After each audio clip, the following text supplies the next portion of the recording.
Hello, in this video I will debunk a crazy theory that some people believe in. So, let's begin.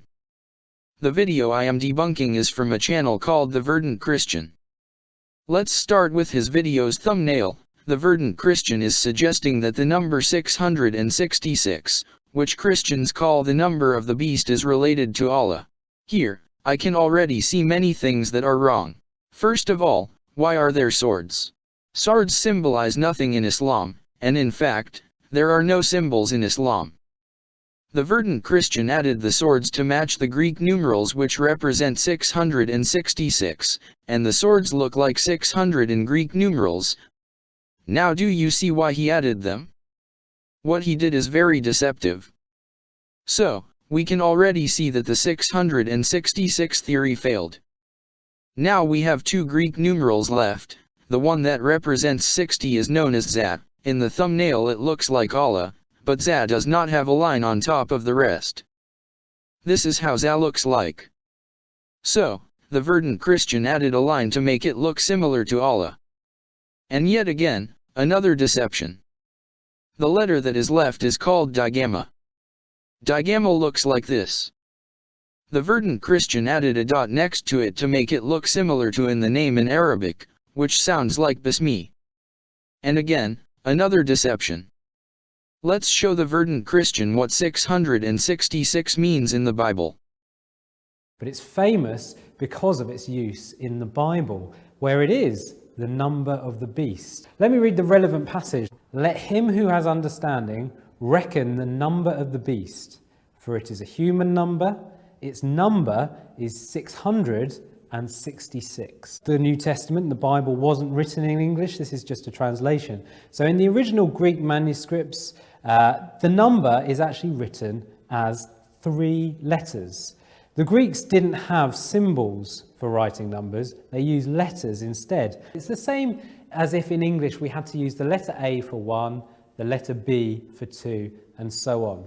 Greek is like this. It uses letters to represent numbers. Hebrew is like this. Letters are used to represent numbers. And those are the two main languages of the Bible. So alpha, the first letter of the Greek alphabet, represents the number 1. Beta, the second letter, represents number 2. Gamma, the third letter, represents number 3. Now, if we carried on like this, we wouldn't be able to form big numbers very easily. So then, as we go on, the letter iota comes to represent 10. Kappa is 20. And then we've got to now go to our hundreds. So rho, which is the equivalent of our letter R, represents 100. Sigma, the next letter, just like we go RS, rho sigma in Greek, 200. Now what this means that every word also has a numerical value. So for example, my name is Pete. Pi, famous mathematical symbol, which is the first letter of my name, which would be 80. So pi, P for Pete, 80. Epsilon, an E, that would be 5. Tau, a T, that would be 300. And finally another E, 5. So the number of my name is 390. Okay, so in the Bible, the famous number 666 comes in Revelation chapter 13. This calls for wisdom. Let him who has understanding reckon the number of the beast, for it is a human number. Its number is 666. Now in English, this word reckon actually comes from a Greek word which means calculate. So it's almost like the text is saying, I'm going to give you a riddle. You need to calculate the number of the beast, okay? This number, 666, actually relates to a name. Now, in Greek, this is called isosophy, the idea that a name can be a number as well, or a number can be a name. And in Hebrew thought, the same idea is called gematria, which actually relates to our English word geometry. It has the same Greek origin. Many people have seen the book of Revelation as directed against the Roman Empire. So when it comes to calculating the number of the beast, this evil figure within the book, many have then presumed that this figure must be something to do with the empire, and in particular, its particularly evil leader, Nero. So the way that this is calculated from the number 666 is to take the letters of Nero Caesar. But a slight complication is that the letters are actually written in Hebrew and not Greek. The reason for that is it's often in Jewish thought, in Hebrew thought, that the idea of making letters and numbers or making names from numbers has some significance. One way to write Nero Caesar in Hebrew is like this. Now, just like in Greek, each letter corresponded to a number, the same is true in Hebrew. So the first letter of the Hebrew alphabet is Aleph. So this corresponds to number 1. Beit corresponds to number 2. And then we move into our tens as well. So Yod corresponds to number 10. Resh corresponds to 200. So we have a very similar system. Both the Greeks and Hebrew language use letters to represent numbers. So this says Nero Caesar in Hebrew. The new, the N, is number 50. The R, the Resh, is 200. Okay. Vav is 6. Nu is 50. Kof is 100. Samek is 60. And then Resh is 200. Now, if you add up all of these, we come to 666. So Nero Caesar, the name Nero Caesar, has a numerical value of 666. Why is it spelt slightly funnily? We've got here NR, the equivalent of O, N. So we've got Neron Caesar. The reason for that is that the Greek way of writing Nero Caesar was Neron Caesar. I think this is the most obvious explanation, partly because there are other examples at the time in other Hebrew and Greek texts of this kind of riddle, the idea of a number representing a name. It's convincing because this Neron Caesar, this particular spelling, is in common use. And also, John, as an author, uses very Hebraic concepts. He draws on a lot of Hebrew ideas. Some people argue that Greek is his second language. He thinks in Hebrew, but he writes in Greek. So he's imbued with Hebrew ideas. But also, it adds to the kind of the complexity of it in terms of it being a riddle, a secret. So no one wants to write a book under imperial persecution saying, oh, the root of all evil is Nero Caesar. You're not going to spell that out. So this is kind of a way that the number system of the time can be used as a code to kind of protect the author, protect the recipients from an out-and-out criticism. What's very interesting about this 666 is that some manuscripts, some other early manuscripts from the 3rd century and so on, actually have the number 616. So the number of the beast in these texts is 616. Now what's interesting is that if you take off this final N in Hebrew and have just Nero Caesar, that equals 616. So in other words, people are saying, I already know that the answer is Nero Caesar, but I'm not sure about how you worked it out. I'm going to correct it if you like. I think the number ought to be 616. So in a way that confirms that they were thinking of Caesar, Nero Caesar, even from the 2nd, 3rd century and so on, really early on. So that's a nice bit of evidence that confirms that certainly among the early Christians, the answer to this riddle was Nero Caesar. And there you have it. 666 is a code for Nero Caesar. That was only the thumbnail. Now let's see what he says in the video.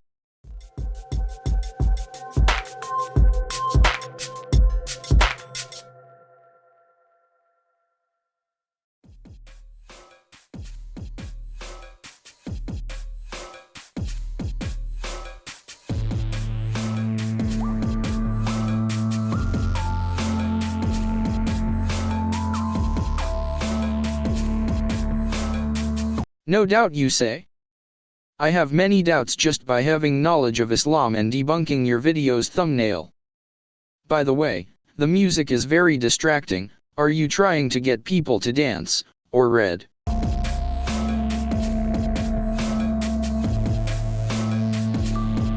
Okay, so the verdant Christian is showing something that the Prophet Muhammad, peace be upon him, said, also known as a hadith in Arabic. What is wrong with it? I see nothing wrong. Only arrogant people call themselves as King of Kings, and Allah does not like arrogant people. Also, one of Allah's names is Al-Malik, which means the king and owner of dominion, which basically means the King of Kings. Only the true God can have this title. Let's continue.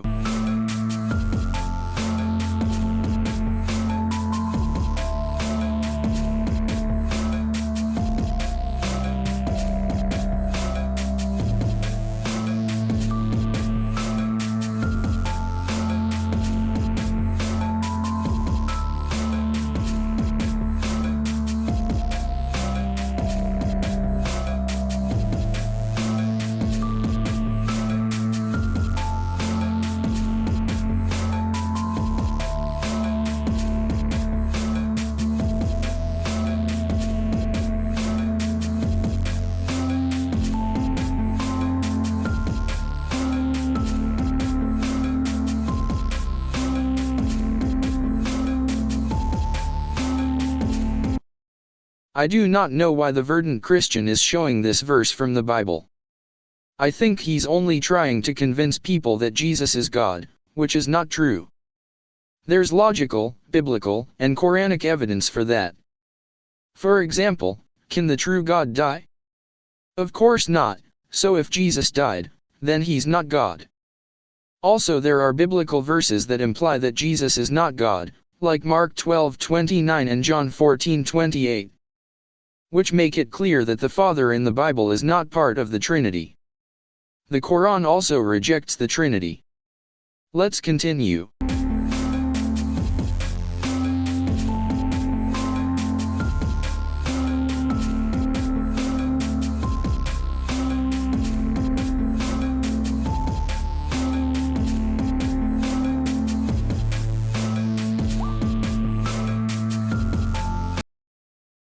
Wait, hold on, a robe dipped in blood?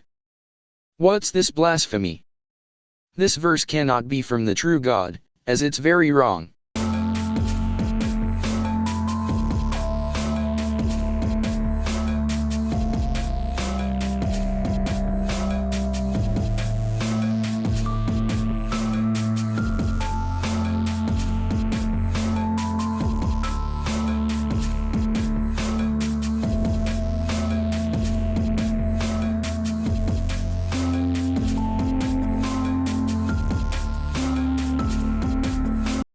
What will Allah do when he sees the King of Kings? The question doesn't make sense, because Allah is the King of Kings, and Jesus is a prophet of God. The evidence is in the Bible and Quran.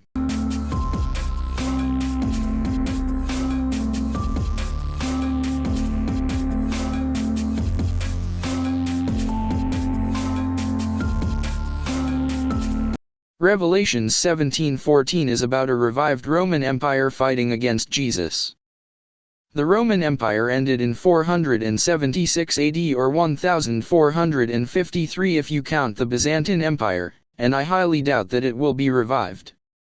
It looks like a failed prophecy, like Luke 1:32-33.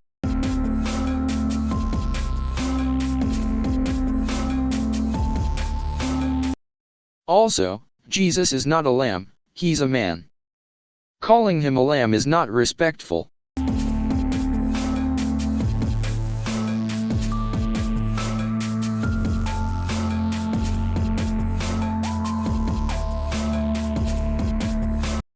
As I said, Allah, which is God in Arabic, is the King of Kings.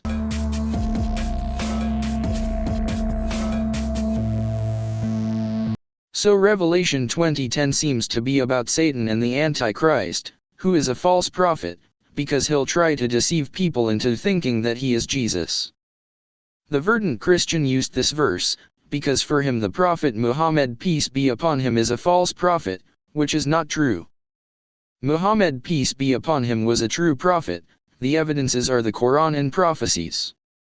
Here's a prophecy. The man said, "Tell me about the final hour."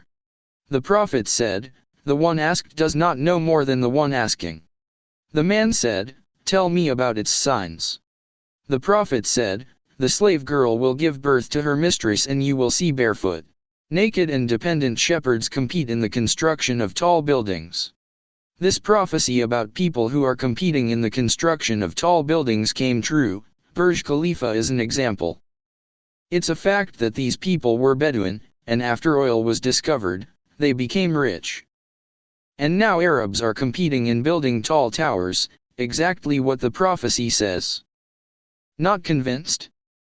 Here's another prophecy. Abu Huraira reported Allah's Messenger peace be upon him as saying, "The last hour will not come before wealth becomes abundant and overflowing. So much so that a man takes zakat out of his property and cannot find anyone to accept it from him until the land of Arabia reverts to meadows and rivers." The first part came true under the rule of Caliph Omar bin Abdulaziz. The application of the zakat led to the absence of the poor in need of zakat. The second part is about the future. Notice that it says reverts to meadows and rivers. Recently it has been discovered that Arabia was like that long ago. Arabia was a desert when Muhammad peace be upon him made this prophecy. So, it's proven that Muhammad peace be upon him was a true prophet.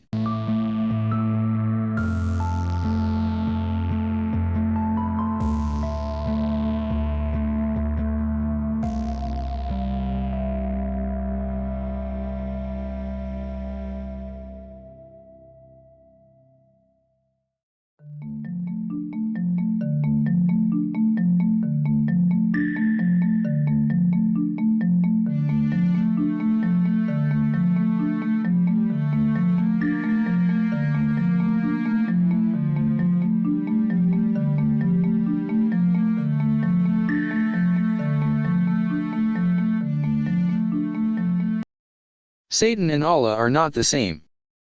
Does the verdant Christian not feel ashamed for lying? You say that you're a Bible-believing Christian, yet lie. You should read Proverbs 6:16-19. You have a lying tongue and a heart that devises wicked schemes, because of your deceptions. Your video says 100% proof, it's actually 100% lies. You behaved like a follower of Satan with the lies and deception.